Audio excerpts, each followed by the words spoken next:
Good morning, नमस्कार। स्वागत है आपका एक बार फिर से आपके अपने चैनल आर्यम स्टडी 24/7 में। तो साथियों, आज हम जो टॉपिक पढ़ने वाले हैं वो है हमारा एक-एक नियम। और एक-एक नियम एक ऐसा नियम है जो भी साथी सीटेट की जो है तैयारी कर रहे हैं उनके लिए तो बहुत ही ख़ास है, क्योंकि इस टाइप का एक प्रश्न हमेशा जो है गणित के चैप्टर एक-एक नियम से पूछा जाता है। तो आज हम इसी नियम की बात करने वाले हैं और ये बहुत ही महत्वपूर्ण नियम है। चलिए इसके बारे में थोड़ा-सा जान लेते हैं और बढ़ते हैं सीधे प्रश्नों की ओर। कुछ ख़ास नहीं है, बस हम लोग जो अनुपात वाले प्रश्न हल करते हैं, बस उन्हीं का एक अलग रूप है, बस और कुछ नहीं है। तो चलिए एक-एक नियम को पढ़ते हैं, प्रश्नों के माध्यम से समझते हैं। तो प्रश्न आप देखेंगे तो खुद ही समझ जाएँगे कि हाँ, इसमें कुछ ख़ास नहीं है, लेकिन ख़ास भी है सीटेट के अभ्यर्थी जितने भी हैं उनके लिए। जो भी साथी सीटेट की तैयारी कर रहे हैं और भी जो विभिन्न परीक्षाओं की तैयारी करते हैं, उनके लिए भी जो है एक-एक नियम तो समझना बहुत ही महत्वपूर्ण है। आप किसी भी परीक्षा में एक-एक नियम को लागू कर सकते हैं। तो चलिए पढ़ते हैं आज अपना टॉपिक एक-एक नियम। प्रश्न की ओर चलते हैं। देखिए पहला प्रश्न क्या कह रहा है। बस आप प्रश्न को हल करने का तरीका सीखेंगे और कुछ ख़ास इसमें नहीं है। तो इसमें बताया गया है पहले प्रश्न में कि 3 पेंसिलों का मूल्य 20 रुपए है, तो 6 दर्जन का मूल्य बताना है आपको कितना होगा। तो बस एक-एक नियम का यही तो मतलब है, पहले हम एक का मान निकालेंगे, इसके बाद जितने का पूछा गया है उतने का निकाल लेंगे। यही एक-एक नियम होता है, ठीक है। तो बोला गया है कि जो 3 पेंसिल हैं हमारी, 3 पेंसिलों का मूल्य है 20 रुपए। डायरेक्टली ऐसे ही लिखेंगे, ठीक है। हम बोल रहे हैं बस उसी को समझें। 3 का है 20 रुपए, तो 1 का कितना हो जाएगा, 20/3 हो जाएगा, ठीक है। चूँकि हमसे पूछा है 6 दर्जन का मूल्य, है ना, 6 दर्जन। तो आपको पता है 1 दर्जन में होते हैं 12, तो 6 दर्जन में कितने हो जाएँगे, 6 का हो जाएगा गुणा, यानी कि 12 छंग 72। तो आपको 72 पेंसिलों का मूल्य ज्ञात करना है, ठीक है। चूँकि हमें पता है 1 पेंसिल का मूल्य 20/3 है। अगले पेज पे पहुँचते हैं। 1 का कितना था, 20/3 था। तो 72 पेंसिलों का कितना हो जाएगा, तो 20/3, और जितने का पूछा जाता है ना उतने का हम क्या कर देते हैं, गुणा। चलिए इसे क्या करेंगे, काटेंगे, इसे सरल करेंगे। तो 3 एकम 3 और यहाँ पे हो जाएगा 3 दूनी 6, 3 चौकू 12, यानी 24 तियाँ 72, और 24 का गुणा करेंगे हम 20 में तो कितना आ जाएगा यहाँ पे, 24 दूनी 48, यानी कि 480 रुपये, ठीक है। तो 480 आपका हो जाएगा right answer. Option number A is the right answer. तो उम्मीद करते हैं आपको एक-एक नियम समझ में आ रहा होगा। एक-एक नियम का मतलब ही है कि आप पहले 1 की वैल्यू निकालेंगे, इसके बाद जितने की पूछी जाएगी उतने की निकालें। बढ़ते हैं आज के अगले प्रश्न की ओर। अगला प्रश्न क्या कह रहा है कि 9 ट्राईसाइकिल में कितने पहिए होंगे।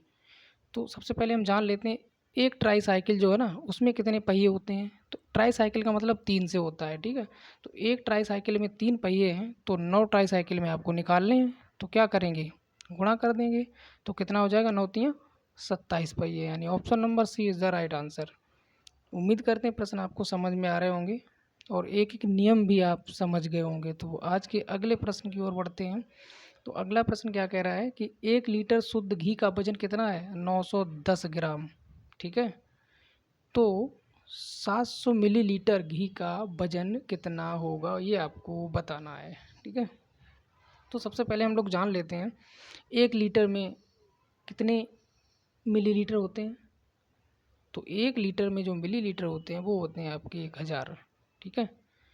चलिए अब देखते हैं इसे कैसे हल करेंगे।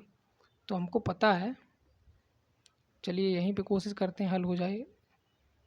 कहाँ गया प्रश्न, ये रहा। देखिए, तो 1 लीटर की बात की गई, यानी कि 1000 मिलीलीटर में 910 ग्राम है इनके प्रश्न के अनुसार। तो 1 में कितने हो जाएंगे, भाई हमें 1 की वैल्यू फाइंड करनी है पहले। तो 1 की हो जाएगी 910/1000, ठीक है। पूछा कितने का, 700 मिलीलीटर का। तो 700 मिलीलीटर का कितना हो जाएगा, 910। देखिए अगले पेज पे चलते हैं, यहाँ पे बन नहीं रहा है। तो 1 का हमारा कितना निकला था, 910/1000, ठीक है। चूँकि हमें 700 मिलीलीटर का निकालना है, तो 700 मिलीलीटर का हो जाएगा 910 बटे 1000 गुणे 700, जितने का पूछा जाता है ना, एक की वैल्यू निकाल के उतने का गुणा कर देते हैं बाद में। तो ये हो जाएगा आपका, देखिए ये 2 जीरो कट जाएंगे इससे और एक ये इससे कट जाएगा। तो 91 में क्या करना है, अब 7 का गुणा करना है। तो 7 एकम 7 और 7 नेम 63, है ना। ये हो जाएगा आपका 637 ग्राम आपका आंसर होगा डी ऑप्शन। ठीक है, बढ़ते हैं आज के अगले प्रश्न की ओर। और अगला प्रश्न हमारा क्या कह रहा है, चौथा प्रश्न, यदि 5 पेंसिलों का जो मूल्य है वो 3 सही 3/4 है, ठीक है, तो 2 पेंसिलों का मूल्य कितना होगा। तो वही तरीका अपना, एक एक नियम, मतलब पहले हम एक की वैल्यू निकालेंगे, फिर जितने की पूछी गई है उतने का उसमें गुणा कर देंगे। यानी कि जो 5 पेंसिल है ना, उनकी कीमत है 3 सही 3/4, और 3 सही 3/4 को अगर हम हल करेंगे तो ये आ जाएगा 4×3 = 12 और 3 15, 15/4।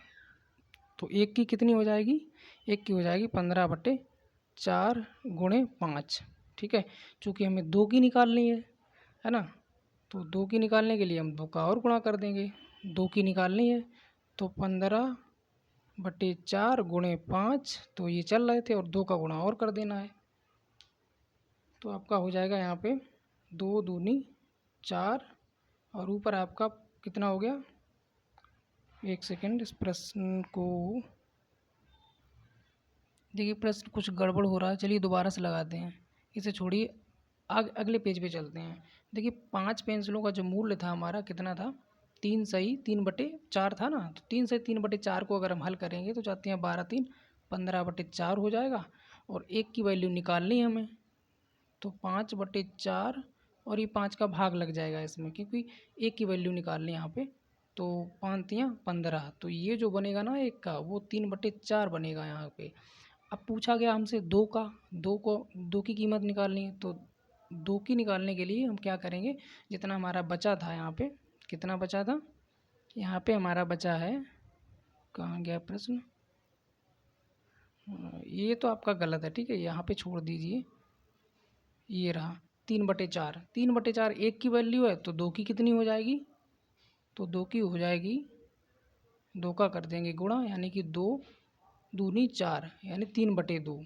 तो 2 की जो वैल्यू आएगी वो 3/2 आएगी, और 3/2 का मतलब होता है 1.5, यानी 1.5। ठीक है, तो 1.5 आपका राइट आंसर होगा। इसमें ऑप्शन 2 ही दिए गए, 2 छूट गए इसके, कोई नहीं, इसी में आंसर मिल गया। तो बढ़ते हैं आज के अगले प्रश्न की ओर। अगला प्रश्न क्या कह रहा है कि एक संतरे का मूल्य 2.5 रुपये है, ठीक है, 3.5 दर्जन संतरों का मूल्य ज्ञात करना है आपको। तो हमें पता है कि एक संतरे का जो मूल्य है वो 2.5 रुपये है, 2.5 रुपये, 3.5 दर्जन का निकालना है। चूँकि हमें पता है एक दर्जन में कितने संतरे होते हैं, तो एक दर्जन में होते हैं 12, तो 3.5 में कितने हो गए भाई, एक में 12 होते हैं, ध्यान से देखना। तो 3.5 में कितने हो जाएंगे, चूँकि 3 में 12 × 36, है ना, 12 × 36, और आधा दर्जन में कितने बचे, 6 बचे, 36 6 42, यानी 3.5 में जो होंगे वो 42 होंगे। तो चलिए, तो 3.5 दर्जन का निकाल लेते हैं यहाँ पे। 3.5 दर्जन का मतलब हुआ 42 संतरों का मूल्य, तो 2.5 × 42 का कर देंगे गुणा, तो कितना आ जाएगा आपका यहाँ पे, तो हो जाएगा यहाँ पे, चलिए इसे मान लेते हैं 25 है, एक अंक बाद में हम 10 लगा लेंगे।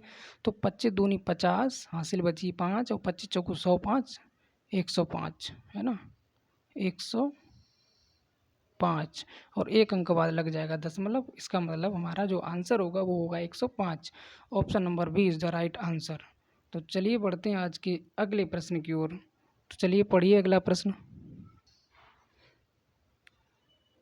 तो अगला प्रश्न हमारा कह रहा है कि एक संतरे का मूल्य 5.5 रुपया है, ठीक है, कितना 5.5, यानी कि 5.5। अच्छा ठीक है, तथा 1 किलोग्राम सेब का मूल्य 80 रुपये है। 1 किलोग्राम सेब का मूल्य कितना है, 80 रुपये है। तो 1.5 दर्जन संतरे तथा 1 और 1 3/4 किलोग्राम सेब का मूल्य कितना होगा, बड़े ध्यान से समझना। देखिए क्या कहा गया है कि एक संतरे का मूल्य उसने दिया है 5.5 रुपये, ठीक है, और एक सेब की कीमत, ये 1 किलो सेब की कीमत 80 रुपये है। लेकिन हमें ज्ञात क्या करना है कि 1.5 दर्जन तो संतरे, ठीक है। तो पहले 1.5 दर्जन संतरे की कीमत निकाल लेते हैं। तो 1.5 दर्जन संतरे, 1.5 दर्जन का मतलब कितना हुआ 12, और 1.5 में कितने हो गए 18, तो 18 दर्जन संतरे, वो 18 संतरे हो गए यहाँ पे। तो 18 संतरे का जो मूल्य होगा वो कितना होगा, यहाँ पे गुणा करके देखते हैं। तो ये होगा आपका कितना 18 पंजे 90, 18 पंजे 90 और 5 95, ठीक है। एक अंक बाद दशमलव यानी कि 95 रुपये हो जाएगा आपका 18 संतरे का मूल्य। अब जो सेब है ना वो 1 किलोग्राम की कीमत है 80 रुपये, और निकालना हमें कितने की है, कह रहा है कि 1 और 1 3/4, 1 और 3/4 यानी 1 और 3/4, 1 से 3/4 का निकालना है। तो देखिए क्या करना है, अब हमें एक का तो फिक्स पता 80 रुपये है, ठीक है। 1 किलो का तो 80 रुपये हो गया, 3/4 का निकालना है। अगले पेज पे देखते हैं। 3/4 का मतलब अगर हम 1/4, 1/4 और 1/4, 1/4, ठीक है, 4 जगह अगर बांट दिया है तो ये क्या हो गया, ये हमारा एक पूरा हो गया। अगर इनको मिलाएंगे 3/4 की बात की गई, यानी इन 3 हिस्सों की बात की गई है। 3 हिस्सों की और निकालनी, एक की तो हमने निकाल ली है। तो ध्यान देना 80 रुपये हैं हमारे, मान लीजिए, है ना। 1 किलो की जो कीमत है वो 80 रुपये है, और 80 को 4 जगह अगर हम बांटेंगे तो 20 ही 20 तो मिलेंगे सबको, है ना। और 3/4 की बात की गई है, तो 3/4 की जो कीमत होगी वो हो जाएगी 20 और 20 और 20 यानी कि 60 रुपये हो जाएगी। और 80 पूरे 1 किलो की है, वो अलग है। तो 1 और 3/4 की जो कीमत होगी कुल मिला के तो वो होगी 80 + 60 यानी कि 140 रुपये। बात समझ में आ गई। तो जो 1 और 3/4 की कीमत है वो 140 रुपये है, और इससे पहले हम निकाल चुके हैं संतरे की कीमत, वो कितनी थी, वो थी आपकी 95 रुपये। तो टोटल कितने हो गए जोड़ लीजिए, तो हो गए हमारे 140 में हम जोड़ेंगे 95, तो ये 5 हो गए, और 9 4 13 की 3 हासिल 1 इसमें जोड़ दी, तो ये आपका हो गया 235। ऑप्शन में तो है ही नहीं, 1 मिनट प्रश्न को चेक करते हैं। तो जो गलती है वो हम ये कर बैठे कि जो 18 का गुणा है ना 5.5 में किया, वो गलत किया है। यहाँ पे हो जाएगा आपका ये जो होगा ना वो 99 होगा, चूँकि 18 पंजे 90 की 0 हासिल 9 बची थी यहाँ पे, है ना। 18 पंजे 90 और 9 99, यहाँ पे 9 हो जाएंगे, यानी कि जो कीमत इसकी होगी वो 99 होगी। एक बार सही कर लेते हैं इसे, कितनी होगी 99 रुपये, ठीक है। तो 95 की जगह पे हम कितना जोड़ेंगे यहाँ पे 99, ठीक है, यानी कि 99, और 99 जोड़ेंगे तो हमारा आंसर जो आएगा 9 4 13 की 3 हासिल 2 यानी 239 रुपये, जो कि आपका option number B is the right answer. बढ़ते हैं आज के अगले प्रश्न की ओर, और अगला प्रश्न हमारा कह रहा है कि 12 कलमों का मूल्य 60 रुपये है, तो 10 कलमों का मूल्य कितना होगा। तो देखिए 12 का जो मूल्य है वो कितना 60 रुपये है, ठीक है। तो 10 का निकालना है, उससे पहले हमें 1 का निकालना है, क्योंकि हम एक ही नियम से पढ़ रहे हैं। तो 12 की कीमत 60 है, तो 1 की कितनी हो जाएगी 60/12 हो जाएगी, है ना। अब हमें निकालनी है 10 की, तो क्या करेंगे 10 की निकालने के लिए हम 10 का क्या कर देंगे, इसमें गुणा कर देंगे। तो ये तो हो जाएगा 12 पंजे 60, ठीक है ना। तो ऊपर हमारा होगा 5 50, यानी कि जो 10 की कीमत आएगी वो कितनी आएगी 50 रुपये, ठीक है, 50 रुपये, यानी कि ऑप्शन नंबर ए आपका राइट आंसर होगा। तो चलिए बढ़ते हैं आज के अगले प्रश्न की ओर, और अगला प्रश्न हमारा क्या कह रहा है कि यदि 15 किताबों का मूल्य 35 रुपये है, ठीक है, तो इस प्रकार 27 किताबों का मूल्य कितना होगा। तो 15 किताबों का मूल्य कितना है 35 रुपये है, तो एक किताब का कितना हो जाएगा 35/15 हो जाएगा। चूँकि हमें 27 का निकालना है, तो क्या करेंगे 27 का कर देंगे इधर गुणा। तो इधर कितना था आपका 35/15, है ना, 35/15 गुणा हो जाएगा 27, क्योंकि 27 की कीमत निकालनी हमें। तो 3 से काटेंगे, 3 × 5 = 15 और 3 × 9 = 27। इसे काटेंगे 5 × 1 = 5, 5 × 7 = 35, ठीक है। अब आपका ये जो हुआ है ना 9 और 7 बचा है, तो 9 सत्ते आपका हो जाएगा 63। ठीक है, 63 रुपये आपका हो जाएगा राइट आंसर, यानी ऑप्शन नंबर डी। ठीक है, डी आपका राइट आंसर। तो बढ़ते हैं आज के अगले प्रश्न की ओर। उम्मीद करते हैं एक एक नियम आपको समझ में आ रहा होगा। तो अगला प्रश्न देखिए, तो जो भी साथी शिक्षक भर्ती यानी सुपर टेट में भी कभी कभी पूछे जाते हैं प्रश्न, लेकिन सी टेट के लिए बहुत ही महत्वपूर्ण है। सी टेट में एक प्रश्न इस टाइप का जरूर बनता है, ठीक है, इस टॉपिक से।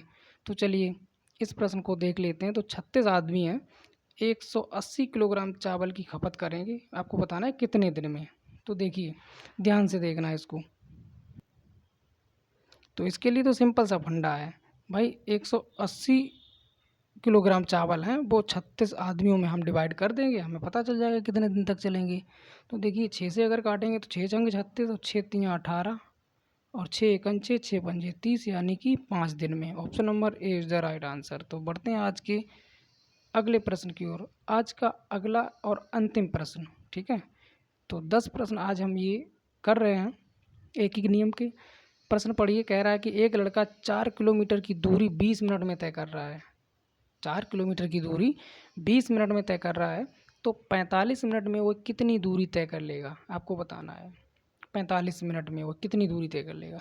तो ध्यान दीजिए कि जो 20 मिनट में दूरी तय कर रहा है ना, 20 मिनट में वो कितनी कर रहा है, 4 किलोमीटर कर रहा है। तो 1 मिनट में कितनी करेगा, तो 4/20 हो जाएगा, है ना। चूँकि हमें 45 मिनट की निकालनी है, तो 45 मिनट की निकालने के लिए हम क्या करेंगे, 45 मिनट की निकालने के लिए क्या करेंगे, गुणा कर देंगे 4/20 में, कितने का, 45 का। तो यहाँ पे 4 पंजे 20 और 5 नेम 45, यानी कि यहाँ पे आ जाएगा 9 किलोमीटर। ठीक है, तो 45 मिनट में वो कितनी करेगा, 9 किलोमीटर। तो 9 किलोमीटर, यानी कि option number C is the right answer. तो उम्मीद करते हैं क्लास आपको समझ में आई होगी। अगर प्रश्न समझ में आए तो वीडियो को लाइक कर दें, और हमारे चैनल पे आप अगर नए हैं तो चैनल को भी सब्सक्राइब कर लें इसी तरह की वीडियो पाने के लिए। तो चलिए बढ़ते हैं आगे, और कल फिर मिलते हैं एक नए टॉपिक के साथ। तब तक के लिए दीजिए इजाज़त, चलते हैं, नमस्कार, जय हिंद, जय भारत।